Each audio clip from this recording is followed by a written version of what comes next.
Hi guys, welcome to another episode of Relationship Questions, and today I'm here with Kaycee. Kaycee, how are you doing? I'm good. We've been wanting to do this for a long time, and I'm glad we've been able to do it. This is like the second shoot. We did a first shoot, and we didn't like how it turned out, and we're doing like a second shoot. I'll be asking him some questions just to find his opinion on things. And first of all, for those that are watching, are you single? Yeah, I'm still single. You're single. How long have you been single? For about a year now. I think I've been single for about a year. You've been single for a year. What's the issue? Like, why are you not in a relationship? It's not as if there's a personal decision not to be in a relationship. But, Okay. if it comes, it comes. If it doesn't, it doesn't. So you just have to wait and see. That's how it is. Yeah. So, with the whole thing that is going on with dating and relationship in Nigeria, what do you think is like the biggest issue with dating in Nigeria? Number one, I think there's a lot of expectations everywhere, and people come into relationship with high hopes and all of that. So, and a lot of people don't want to jump into that kind of thing. You're just jumping into a relationship, and there's so much expectation from your partner. So, I think that kind of scares people away.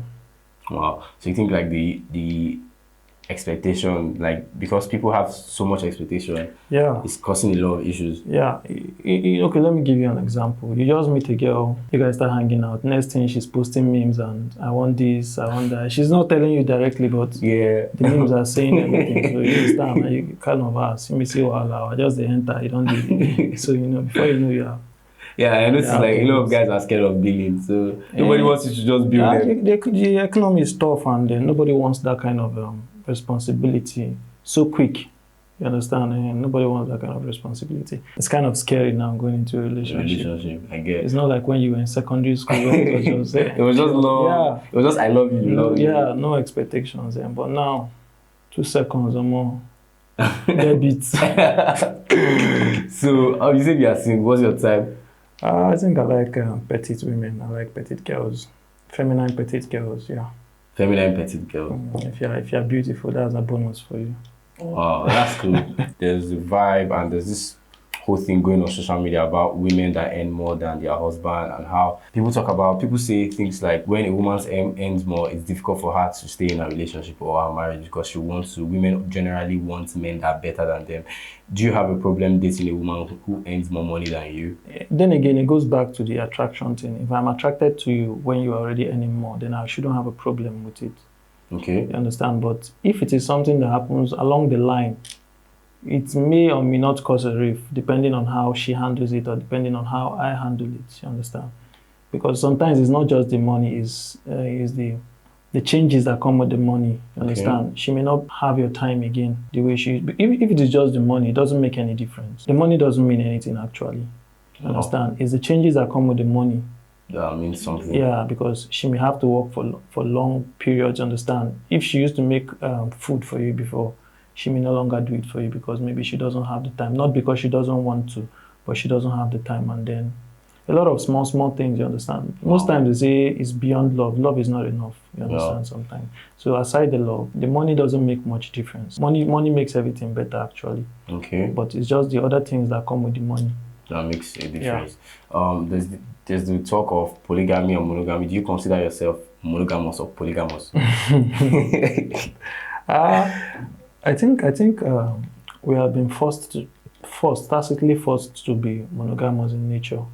But naturally, I think both men and women want polygamy inside. Understand? I had a friend, a female friend. I think she didn't like the idea of monogamy because she was like, okay, I have a husband. I'm not going to be having him every day, even in a monogamy. You understand? Yeah. It's just like my umbrella to the world. It covers me from a lot of things. You understand? That's what she was telling me. You understand?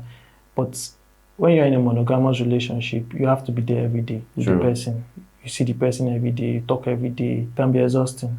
You understand? Yeah. You understand? It can be exhausting. So she was like, she prefers a polygamous relationship.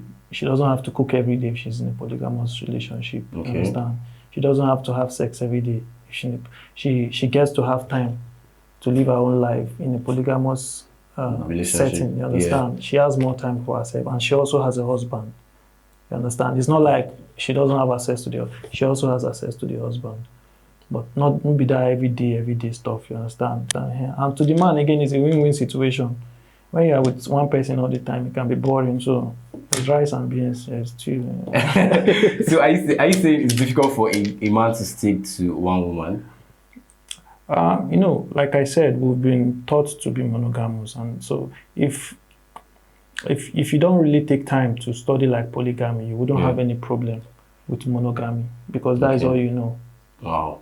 You understand? You've not been in polygamy before, but when you're now curious about it and then you study it and see how convenient it can be. What do you consider as your 3 major red flags in a woman? Number one, when you don't have personal boundaries. Okay. You are everywhere. You don't have principles that guide you through life. Or let me say your principles are not they're not of high standard, because the higher your standard, the more valuable you are considered to be as a person. So that is number one, is your principles. And then number two, if you are easily influenced by people, you hang out with this person, you start behaving like this person, you hang out with this person. You don't have a particular definition of who you are. You are just who you are around. You understand? If you're around a lousy person, you become lousy. So you don't have a definition of yourself. And when you carry that kind of person into a relationship, they are the kind of people that normally take even the most stupid advice from their friends. You understand? And sometimes those advice ruin the relationships they have. So I kind of avoid those kind of people. And then the third one is too much social media. If you're always on social media and there is no monetary benefit for it, it's a huge red flag. Wow. Because you don't know how to stay in the real world. That is why you're always running to social media. You understand? But if you're comfortable in the real world, you wouldn't spend so much time on social media. It's just a kind of red flag that you don't like your life here. You just like seeing other people's lives on social media. Wow. Because right now there's a big hype on talking stage, and people are saying talking stage, people have different idea on how long a talking stage should last. What do you think is the ideal time for a talking stage? Like, what do you think is the proper duration? How long should a talking stage last? When you, like, personally for me, I study people before I go into, like, before I go up to them to, like, even start the conversation. I don't just see people on the street because you have big nyash or big boobs. It's more than that. So I see the big nyash, yes, it stirs up the attraction or something, our natural instincts to, you understand?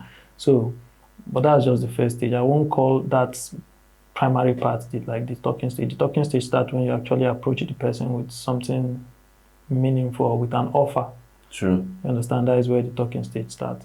So I think that should be like, it shouldn't take more than maximum 1 month. Talking stage, right? Yeah. It shouldn't be more than a month.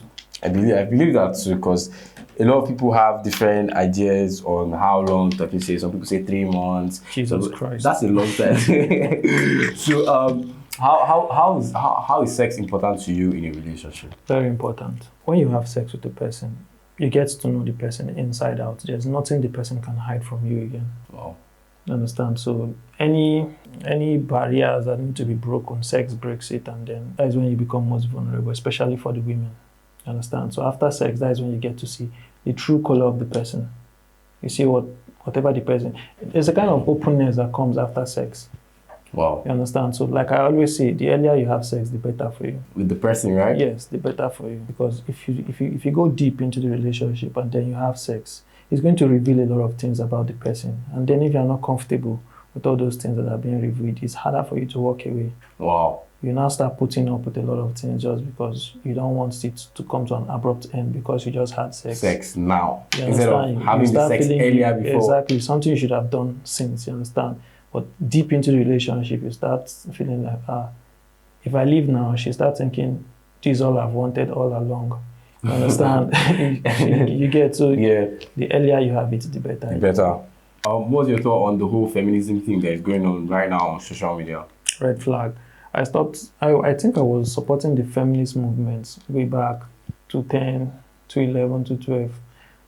From 2015 to 2016, another wave started. It started becoming toxic. So that is when the men hating type of feminism started popping out, and then it's now mainstream. The traditional feminism has died off, and now this wicked one now is what we have. So, and I washed my hands off that one. So anything feminist now, I consider it a red flag. Except the only feminists I take seriously are those that are like 40 above. Okay. When you see a woman that is 40 above and is handling a feminist movement, she knows what she's saying. But all these ones in their early 20s, you never see anything for life. You don't have the qualifications to be a feminist. Except you want to go to rural villages and then be motivating young girls to go to school and all that. I respect that kind of feminism. But if it's all the social media and say men has come, blah, blah. So when you get to 30, we'll see how far. So, have you ever been in love, and how was it? Yeah. I'm always in love. You're always in love? Yes, sometimes not with human beings, but like I mean, being in love with somebody, like, how was it? Yeah, being in love with somebody is it's a wonderful feeling, and if you taste it once, I'm sure you want to taste it again. Okay. But the thing is, the more you get older, the more the more demanding Love is. Yes, and doesn't feel natural anymore. The more artificial it becomes. Wow. Because you have to force a lot of things. When you're in secondary school and you're in love, it's just love. There's no responsibility. You just know that you care about this person. True. You feel like you can't exist without this person. But when you get older, it comes with responsibility. If you do this for me, I love you. If you don't do this for me, my love dies. Yeah. So it's like it's conditional. It's conditional and kind of transactional. So, transactional as well. If you provide me with finance, if you provide for my finances and for my destiny, I love you more. That is for the female aspect, and the male aspect is if you look good for me, if you are loyal to me, if you're that, if a lot of conditions, you understand? Yeah. But when you're much younger, you're just a young free spirit. You love with an open heart. So you're saying that love shouldn't have those conditions, like the actual love shouldn't have those conditions? No, not that it shouldn't. It should. That is the way things are. It should, but it's sweeter when you are younger. Wow. So what you're saying is the older you get, the harder it is for you to fall in love. Of course. Wow. Of course. So please, if you are watching this video, let me know your thoughts about any of the questions we talked about in the comment section below. We've come to the end of this video. Thank you guys for watching, and don't forget to hit the subscribe button, share this video to someone, and I'll see you on the next one.